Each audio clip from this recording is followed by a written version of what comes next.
from Father's prayers. We want to become lights of joy before you, Father. Father, you're a holy being. You're a being who should not be pitiful.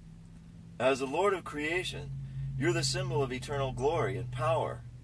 Then how did you become so pitiful? How is it that the regrettable situation remains that you alone have to drink the bitter cup of the defeated? We know the fact that the rash and thoughtless actions of the ancestors of humanity ended up corrupting this history of billions of ages and created the root of indignation. This is not something that is limited to Adam and Eve alone. Rather, we who are the descendants are, as descendants of the fall, connected to the blood of our ancestors from generation to generation, have the bodies of the same fallen heirs. Therefore, please let us know the fact that people who cannot feel an anger that makes them gnash their teeth with indignation when thinking of that cannot go to heaven. When we look up at the morning sunshine, that brilliant light of hope, we want to become your sons and daughters who can become the light of joy to you. Please allow that. We earnestly hope that you will let us be able to realize that we cannot go into your world of love without a strong heart, and be able to clear away all the sins left behind by our ancestors who tragically lacked filial piety. Although there are many people on the earth, where is there a son?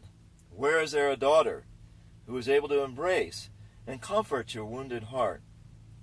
There's not been anyone who has offered devotion in order to resolve the grief of the thousands of years of history while attending you, even though there are people who, as their dying wish, have wished their descendants to prosper for millions of generations.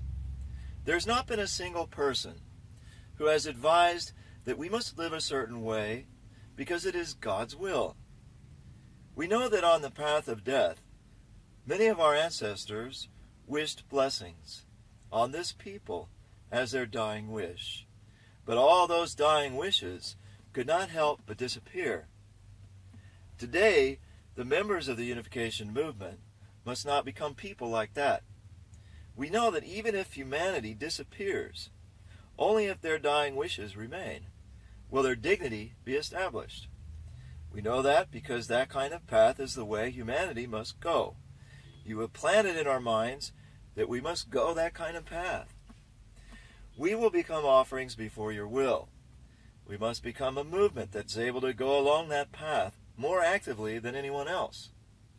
And we must determine to have the final victory for the sake of the situation of our Father, who is heading toward that purpose. And we earnestly hope and desire that you will let us become the unification movement, which becomes a foundation that is able to represent the brilliant sunlight of heaven, and which goes forth, considering it happiness, even if we become the foundation stones which lay a bridge while seeking that light, and having a grief of thousands of years of history. We've humbly prayed all these things in the holy name of the true parents. October 12th, 1969.